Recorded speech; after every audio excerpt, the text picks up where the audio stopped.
हिंदुस्तान भूमि एक, लेकिन हमेशा से दो हिस्सों में बंटी हुई, उत्तर और दक्कन। उत्तर हिंदुस्तान जहां मैदान फैले हैं पंजाब से लेकर बंगाल, बुंदेलखंड, गुजरात और मालवा तक, और दूसरी दक्षिण या दक्कन। दक्कन सिर्फ एक जगह नहीं बल्कि यह एक अलग ही दुनिया थी, जिसके पूर्व में बंगाल की खाड़ी, पश्चिम में अरब सागर और उत्तर में एक दीवार, विंध्य पर्वत, जो कभी सबसे ऊंचा हुआ करता था, अब एक सीमा बन गया था उत्तर और दक्कन के बीच। और यहीं से जन्म हुआ एक नदी का, रेवा, जिसे आज हम नर्मदा के नाम से जानते हैं। ये नदी बताती है कि दक्कन कहाँ से शुरू होता है। दक्कन की इस धरती पर हजारों सालों में कई राजवंश आए, कई साम्राज्य बने और समय के साथ सब बिखर गए, लेकिन एक चीज जो कभी नहीं बदली कि दक्कन के राजा कभी भी उत्तर पर चढ़ाई करने नहीं आए। हमेशा उत्तर के राजाओं ने ही नर्मदा को पार किया और दक्कन में अपनी सेनाओं को उतारा। सदियों तक यही नियम बना रहा, लेकिन 18वीं सदी में कुछ बदलने वाला था। पहली बार दक्कन की धरती से उठा एक योद्धा जिसने नर्मदा को पार किया और इतिहास की दिशा को हमेशा के लिए बदल दिया, पेशवा बाजीराव बल्लाल। एक ऐसा योद्धा जिसने छत्रपति शिवाजी महाराज के हिंदवी स्वराज के स्वप्न को वास्तव में साकार किया। उनकी कमान में भगवा ध्वज सदियों बाद पूरे हिंदुस्तान में लहराया। उत्तर में सिंधु से पूर्व में बंगाल की गंगा तक, कुमाऊं और गढ़वाल की पहाड़ियों से गुजरात और मालवा के मैदानों तक। और इस पूरी कहानी की एक गवाह थी जो सब जानती थी, रेवा या नर्मदा नदी। वो नदी जिसे बाजीराव किसी और से कई गुना बेहतर जानते थे। मंडला से लेकर भरूच तक बाजीराव ने इसे कई बार पार किया था। हर मोड़, हर घाट, हर रास्ता उनके लिए कुछ भी अनजान नहीं था। जबलपुर, दामोह, सीहोर, खरगोन, इंदौर और धार, हर जगह यह नदी उनके साथ थी। बाजीराव ने अपने घर से ज़्यादा समय इसी नदी के किनारे बिताया था। यह नदी सिर्फ पानी नहीं थी, बल्कि उस योद्धा की सच्ची साथी थी। उसकी चाल में तेजी लाने वाली, उसकी हर जीत की गवाह और दुश्मनों से बच निकलने का रास्ता। जब उस योद्धा का अंत समय आया, तब वह वापस इसी नदी के किनारे अपनी आखिरी सांस लेने आया। आज भी उस महान योद्धा की याद यहीं बसती है। लेकिन उस योद्धा की कहानी शुरू करने से पहले हमें जानना होगा कि इससे पहले क्या हुआ था, क्योंकि हर भविष्य अपने अतीत से जन्म लेता है। मुगलों का अंतिम सबसे ताकतवर बादशाह औरंगजेब आलमगीर, जो कहता था कि एक महान बादशाह की पहचान उसकी फतह से होती है। अगर मैं अपनी सीमाओं को नहीं बढ़ाता हूँ तो मैं अपने महान पूर्वजों के खून को कलंकित करता हूँ। मुगल थे तो उत्तर के बादशाह, लेकिन उनकी नज़रें शुरू से ही नर्मदा और ताप्ती नदियों के पार सुदूर दक्कन पर टिकी हुई थी, जहाँ उनके लिए सिवाय विरोध के कुछ भी नहीं था।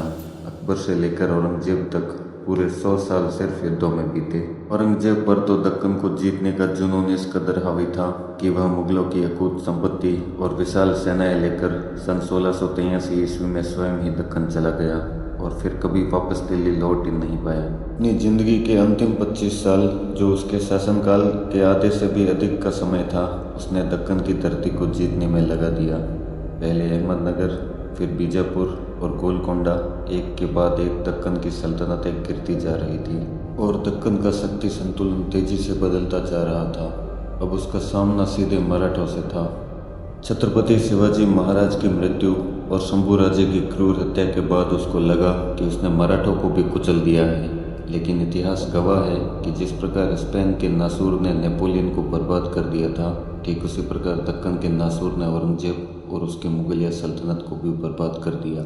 लगातार 25 वर्षों तक चले इस युद्ध के अंत में औरंगजेब के कई मंत्रियों ने उसे मराठों से संधि करने की सलाह दी, लेकिन औरंगजेब ने उनकी सलाहों को ठुकरा दिया। अपने सेनापतियों की असफलताओं से निराश होकर वह स्वयं 90 वर्ष की उम्र में प्रत्येक मराठा किले को जीतने के लिए निकल पड़ा।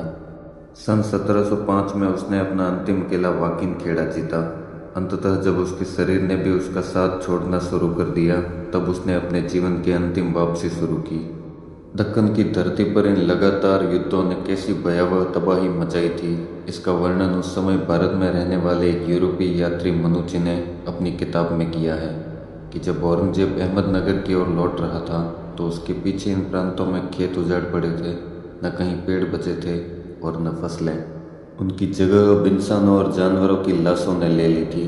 उसकी सेना में हर साल 1 लाख से अधिक सैनिक मर रहे थे और जानवरों की संख्या 3 लाख से भी ज़्यादा थी। सन 1702 से 1704 के बीच में इन 2 वर्षों में दक्कन में एक भयंकर महामारी फैली, जिसमें लगभग 20 लाख से अधिक लोग मारे गए थे। बीमार अवस्था में औरंगजेब अहमदनगर पहुंचा, जहां 20 फरवरी 1707 ईस्वी में उसकी मृत्यु हो गई।